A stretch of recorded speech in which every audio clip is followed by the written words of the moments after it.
Hi hello welcome to Suman TV. నేను మీ పవన్. ఈ రోజు అయితే శ్రీకాకుళం జిల్లాలోని వైసీపీ నాయకులు, యువజన నాయకులందరూ కూడా బీసీ నాయకుల పైన మాకు రెడ్ బుక్ రాజ్యాంగం ఈ రోజు కూటమి ప్రభుత్వం అమలు చేస్తుంది, బీసీలు ఎదుగుదలని తొక్కడానికి ప్రధాన పాత్ర వహిస్తుందంటూ ఈ రోజు ధ్వజమెత్తుతున్నారు.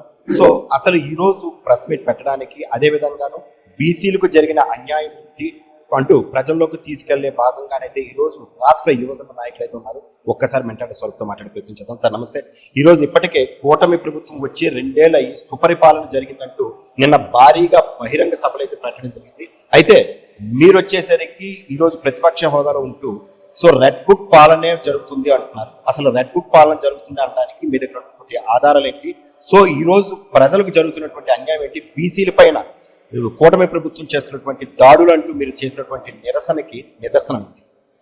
దేశంలో ఎవరైనా సరే ప్రమాణ స్వీకారం చేసిన తర్వాత, కొత్త ప్రభుత్వాలు ఏర్పడిన తర్వాత ఎవరైనా రాజ్యాంగబద్ధంగా మేము ప్రమాణ స్వీకారం చేసి మేము అందరికీ కూడా మంచి చేస్తామని ఎవరైనా అంటారు. కానీ విచిత్రం ఏంటంటే లోకేష్ గారు ఏం చెప్పారంటే రెడ్ బుక్ రాజ్యాంగం నేను అమలు చేస్తానని చెప్పేసి అన్నాం. దేశ చరిత్రలో ఇప్పుడు లేని విధంగా ప్రజలందరికీ కూడా నెట్ట నిలువున ఆ రోజే ముంచేశాడని చెప్పేసి ఈ సందర్భం తెలియజేస్తాం.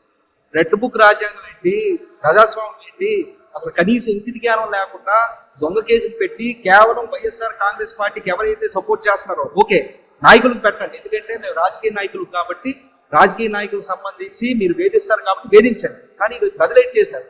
ప్రజల మీద కూడా మీరు కేసులు పెట్టి ప్రజలకి తిరబడే విధంగా, తిరుగుబాటు చేసే విధంగా మీరు చేస్తున్న కొన్ని సంఘటనలు చూస్తుంటే చాలా జుగుత్స్పరంగా మాకు అనిపిస్తుంది అని చెప్పేసి ఈ సందర్భం తెలియజేస్తున్నా. ఉదాహరణకి ఏం లేదు, నిన్న ఒక కాపు కుర్రోడు ఎవరైతే ఉన్నారో విజయవాడకి సంబంధించిన సాయికృష్ణ, అతనికి మర్డర్ చేసి పోలీసుల చేత మర్డర్ చేయించి అతని తాలూకా అస్థికులు కూడా దొరకకుండా చేసే సందర్భం నాకు తెలిసి ఇది రెడ్ బుక్ రాజ్యాంగంలో భాగమే అని చెప్పేసి ఈ సందర్భం తెలియజేస్తున్నా. ముఖ్యంగా బీసీలు ఎవరైతే ఉన్నారో వాళ్ళు వ్యాపార పరంగా ఎదగకూడదు, వాళ్ళు ఎటువంటి వ్యాపారాలు చేసినా ఆ వ్యాపారాలు తోడి ఏవైతే చిన్న చిన్నవి రుసుకులు ఏవైతే ఉన్నాయో ఆ రుసుకులు చూపించి అరెస్ట్ చేసే ప్రక్రియ శ్రీ లోకేష్ గారు మానుకోవాలని చెప్పేసి ఈ సందర్భం తెలియజేస్తున్నా.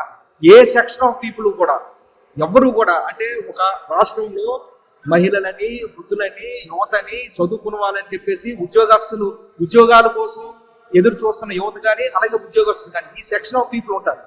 ఇందులో ఒక్క సెక్షన్ కూడా ఈరోజు ఈ 2 సంవత్సరాల్లో హ్యాపీగా లేదు. దానికి కారణం ఏంటంటే వాళ్ళ దృష్టి పరిపాలన మీద లేదు. వాళ్ళ దృష్టి అంతా కూడా రెడ్ బుక్ రాజ్యాంగం అమలు చేసే విధంగా వాళ్ళు పనిచేస్తున్నారు కాబట్టి వాళ్ళు పూర్తిగా విఫలమయ్యారని చెప్పేసి ఈ సందర్భం తెలియజేస్తారు.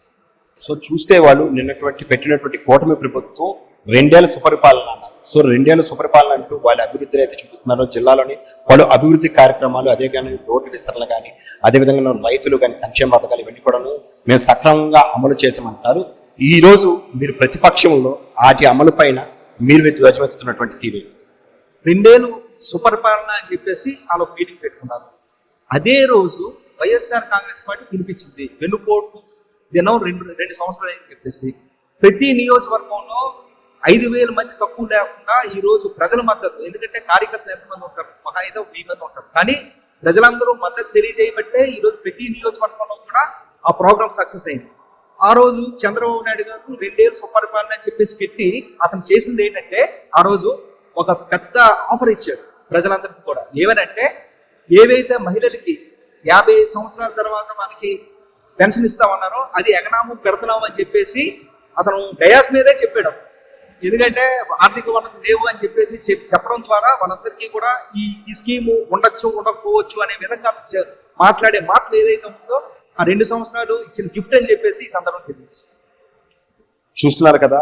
సో 2 ఏళ్ల సుపరిపాలన అంటూ ఎన్డీఏ కూటమి అయితే చెప్తుంటే ఎటువంటి అభివృద్ధి జరగలేదు, కేవలం రెడ్ బుక్ పాలనే ఉన్నది, బీసీలను అనగదొక్కడమే వారి యొక్క ప్రధాన చర్య అంటూ ఈరోజు వైసీపీ రాష్ట్ర విభజన అయితే ధ్వజమెత్తుతుంది. చూస్తున్నాండి. Thank you so much.